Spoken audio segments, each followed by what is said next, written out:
Llegamos ahora al capítulo 7. En este capítulo, el ejército de Gedeón es reducido en tamaño. Está fortalecido por el sueño y la interpretación del pan de cebada. Su estratagema de trompetas y antorchas en los cántaros ayuda a derrotar a los madianitas. Y Oreb y Zeeb son tomados. Leamos los primeros 2 versículos de este capítulo 7 de Jueces. Levantándose pues de mañana Jerobaal, el cual es Gedeón, y todo el pueblo que estaba con él, acamparon junto a la fuente de Aarod, y tenía el campamento de los madianitas al norte, más allá del collado de More, en el valle. Y Jehová dijo a Gedeón, el pueblo que está contigo es mucho para que yo entregue a los madianitas en su mano, no sea que se alabe Israel contra mí diciendo, mi mano me ha salvado.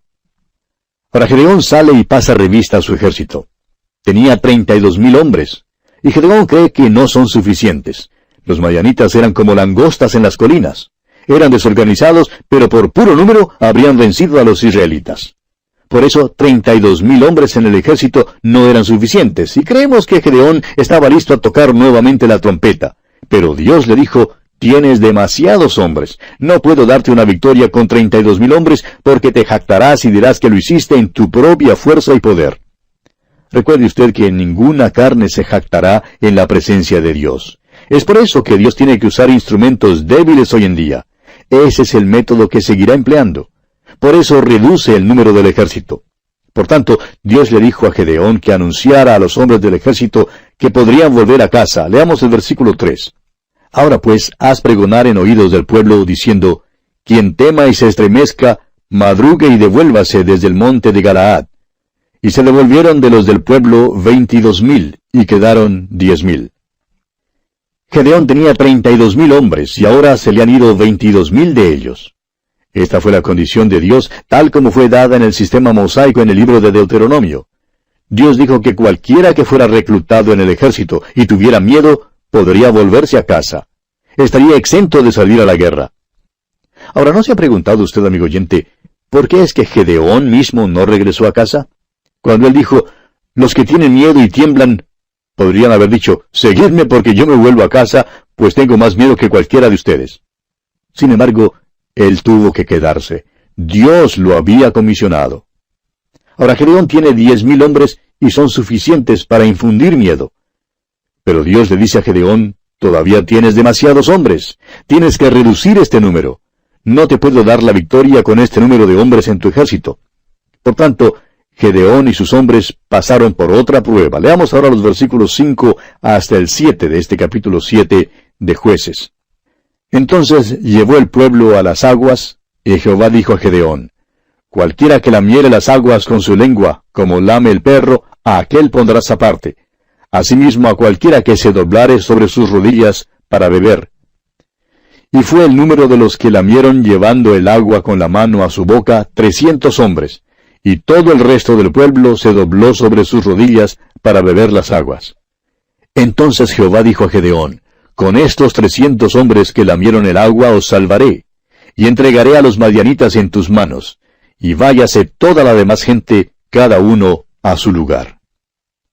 ¿Sabe usted, amigo oyente, lo que tenemos aquí? Es una de las mejores lecciones en cuanto a la predestinación y al libre albedrío de los hombres. Esta es la manera en que funcionan juntos. Dios le dijo a Gedeón, voy a escoger a los hombres que yo quiero que te acompañen, pero voy a dejar que ellos mismos hagan la selección.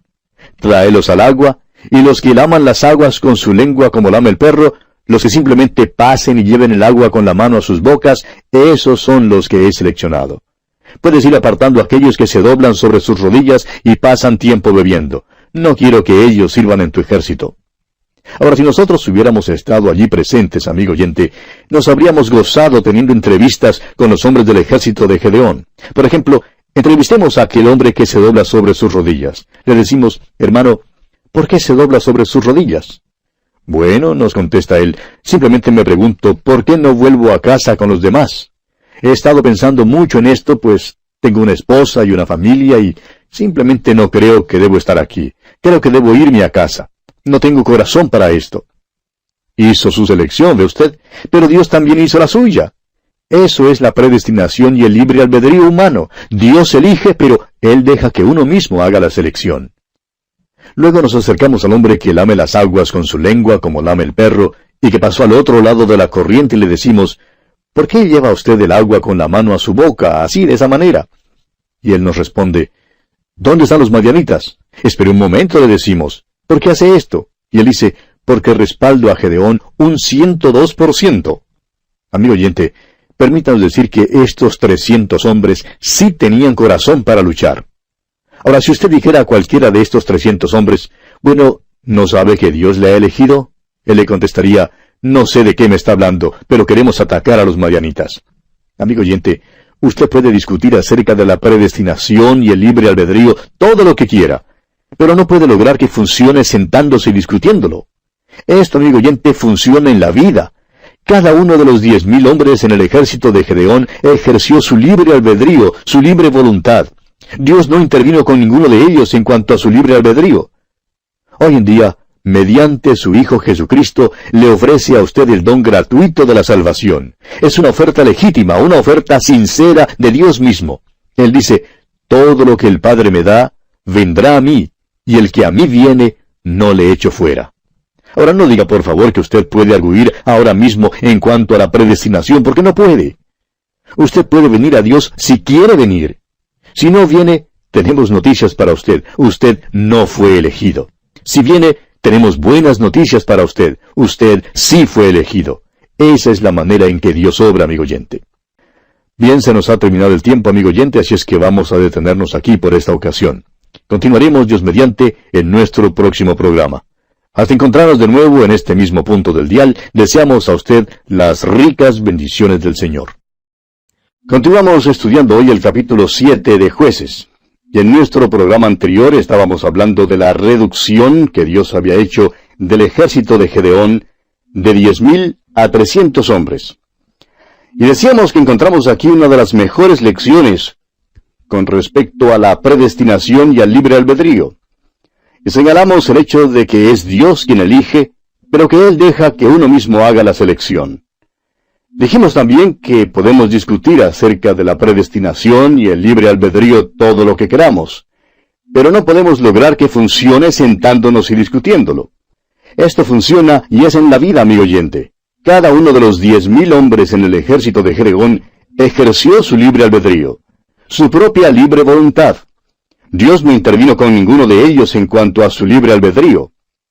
Hoy en día, mediante su Hijo Jesucristo, Dios le ofrece a usted, amigo oyente, el don gratuito de la salvación.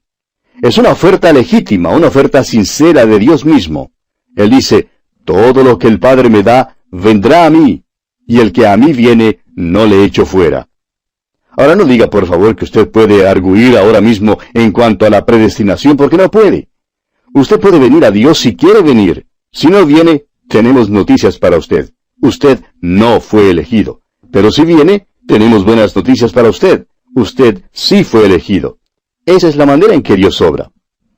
Ahora, muchas veces, estos 300 hombres escogidos han sido tomados en sentido erróneo. Mucha gente en las iglesias cree que porque son pocos en número, ya se comparan con la banda de Gedeón. Y la verdad es que muchas veces no son más que un montón de santos, muertos, cargados de pereza y desaliento, que no se comparan en ninguna manera con la banda de Gedeón.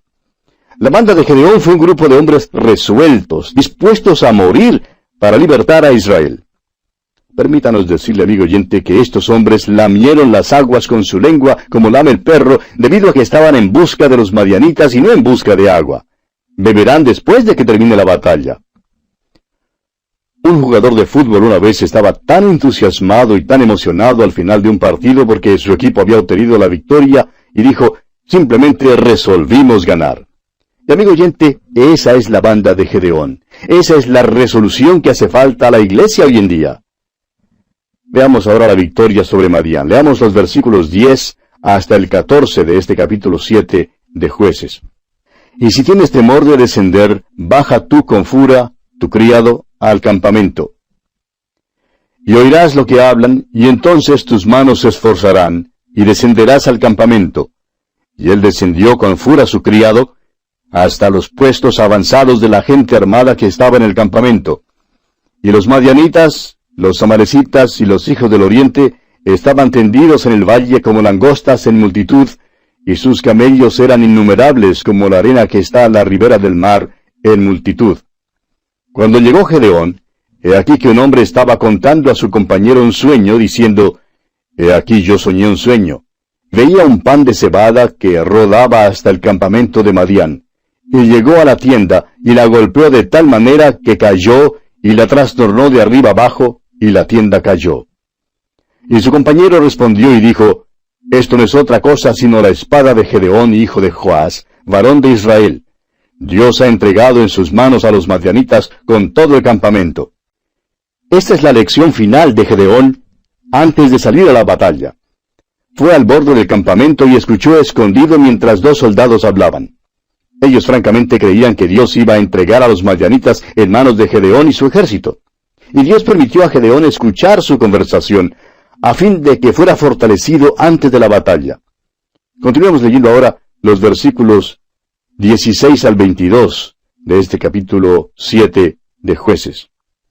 Y repartiendo los 300 hombres en 3 escuadrones, dio a todos ellos trompetas en sus manos y cántaros vacíos con teas ardiendo dentro de los cántaros. Y les dijo, miradme a mí y haced como hago yo. He aquí que cuando yo llegue al extremo del campamento, haréis vosotros como hago yo. Yo tocaré la trompeta y todos los que están conmigo, y vosotros tocaréis entonces las trompetas alrededor de todo el campamento, y diréis, por Jehová y por Gedeón. Llegaron pues Gedeón y los 100 hombres que llevaba consigo al extremo del campamento, al principio de la guardia de la medianoche, cuando acababan de renovar los centinelas, y tocaron las trompetas y quebraron los cántaros que llevaban en sus manos. Y los 3 escuadrones tocaron las trompetas, y quebrando los cántaros tomaron en la mano izquierda las teas, y en la derecha las trompetas con que tocaban, y gritaron, por la espada de Jehová y de Gedeón. Y se estuvieron firmes cada uno en su puesto en derredor del campamento. Entonces todo el ejército echó a correr dando gritos y huyendo. Y los 300 tocaban las trompetas, y Jehová puso la espada de cada uno contra su compañero en todo el campamento. Y el ejército huyó hasta Betzita, en dirección de Serera, y hasta la frontera de Abel-Meola, en Tabat. Este es el relato que tenemos acerca de la estrategia de Gedeón. Dividió a sus 300 hombres en 3 grupos, y se les da 3 cosas: cántaros, antorchas y trompetas. Note usted que las antorchas están metidas dentro de los cántaros, a fin de que la luz no se vea, y las toman en la mano izquierda y en la derecha las trompetas. Cuando salieron a la batalla, su grito debía ser, por la espada de Jehová y de Gedeón. Ahora lo interesante es que Gedeón no llevaba ninguna espada. Tampoco la llevaba ninguno de sus 300 hombres. Es que estaban bajo el poder de los madianitas, y los madianitas no les permitían tener ninguna armería. Guardaban las armas y las espadas para ellos mismos. Por tanto, la estrategia de Gedeón empleó sus cántaros, unas lámparas y unas trompetas. Como ya hemos dicho, los madianitas y los amalecitas eran de las tribus nómadas del desierto. Habían invadido la tierra de Israel y se aprovechaban de sus siembras y sus víveres. Tenían una organización muy relajada. Andaban por el desierto como nómadas desorganizados y no tenían ningún ejército organizado. Habían apostado una pequeña guardia alrededor del campamento, pero la mayor parte del pueblo estaba dormida acá y allá. No esperaban ser atacados de noche. En primer lugar, es difícil ver de noche. Por tanto, Gedeón apostó a sus 300 hombres en 3 cuerpos alrededor del campamento. En un momento determinado, tocaron sus trompetas y quebraron los cántaros para que la luz resplandeciera. Cada trompeta representaba el hecho de que probablemente estuvieran presentes algunos centenares del enemigo. Ahora imagínese usted a los madianitas despertándose de un sueño profundo. Lo primero que hicieron fue revolver sus espadas en todas las direcciones. Los israelitas no tenían espadas. Los madianitas se atacaron el uno al otro. Y todo eso resultó en un alboroto grande. Los madianitas pronto huyeron por los montes al bosque y salieron de aquella región. Esto dio a Gedeón y a los israelitas una victoria grande. Hay algunas maravillosas lecciones espirituales en esta narración, amigo oyente. En primer lugar, quisiéramos volver a este asunto del rocío en el vellón. Necesitamos hoy en día una obra de embellecimiento interior en nuestras vidas, lo cual solo Dios puede hacer. Necesitamos pedirle que envíe rocío sobre nuestras vidas infructuosas. En el libro del profeta Oseas, capítulo 14 y versículo 5, Dios dice: Yo seré a Israel como rocío, él florecerá como lirio y extenderá sus raíces como el Líbano. Y Dios habla muchas veces en cuanto a este tema. Allá en Deuteronomio 33:13 dijo a José: Bendito de Jehová sea tu tierra con lo mejor de los cielos, con el rocío y con el abismo que está abajo. Y en Proverbios capítulo 19 versículo 12 leemos: Como rugido de cachorro de león es la ira del rey, y su favor como el rocío sobre la hierba. También en el capítulo 3 de Proverbios, versículo 20 dice: Con su ciencia los abismos fueron divididos, y destilan rocío los cielos.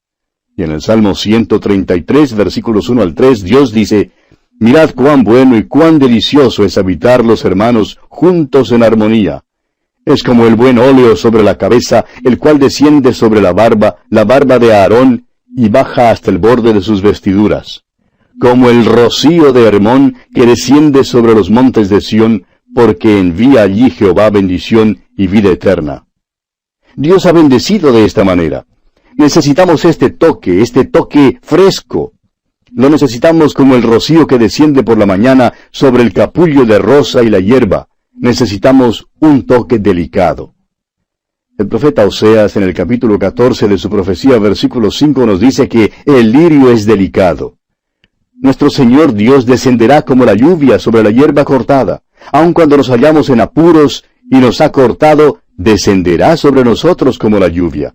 Nuestro Señor lloró sobre Jerusalén, pero ¿lloramos nosotros hoy en día por el pecador? Al publicano le fue posible golpearse el pecho y clamar a Dios en cuanto a su pecado. Pero ¿qué de nosotros hoy en día, amigo oyente?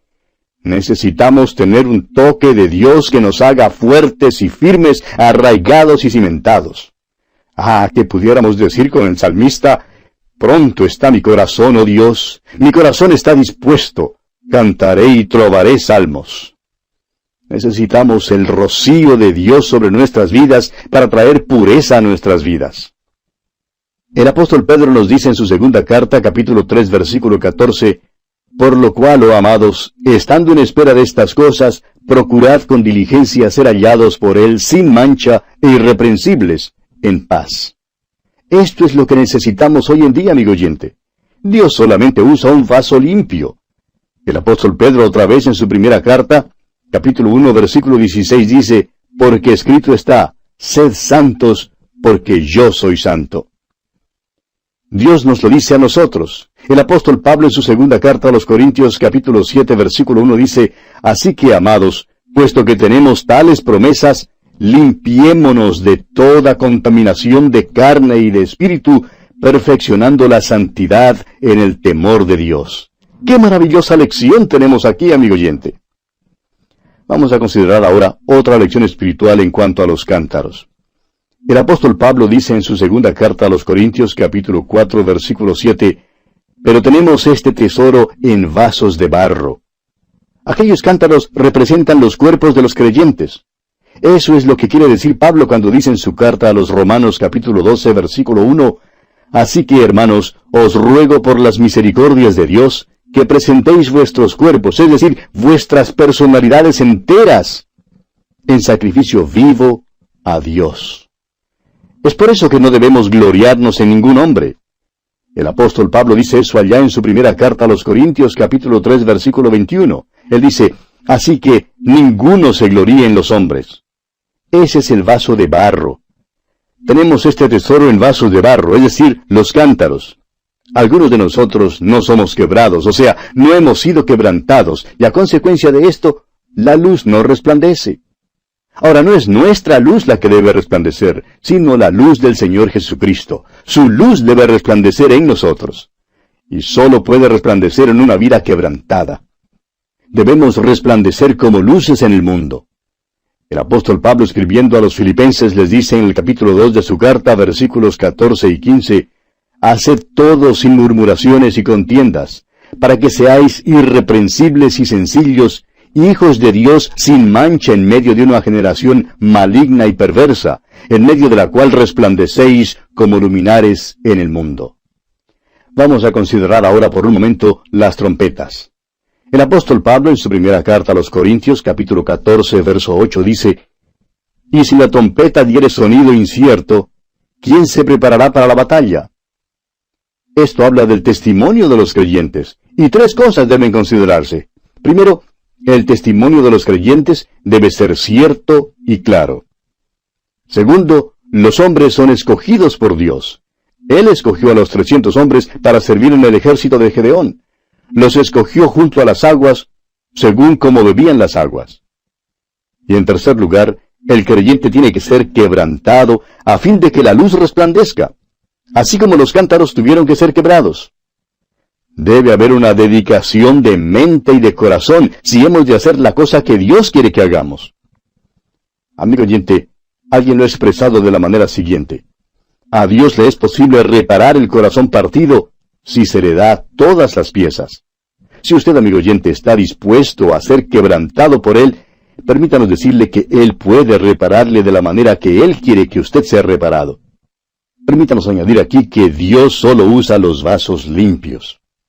Si usted estuviera muriendo de sed en un desierto, y llegara a un oasis o a un pozo, y encontrara allí dos vasos, un bello vaso de oro, pero muy sucio, y un viejo vaso de barro quebrado, pero bien limpio y brillante ante el sol, ¿de cuál de los dos bebería usted?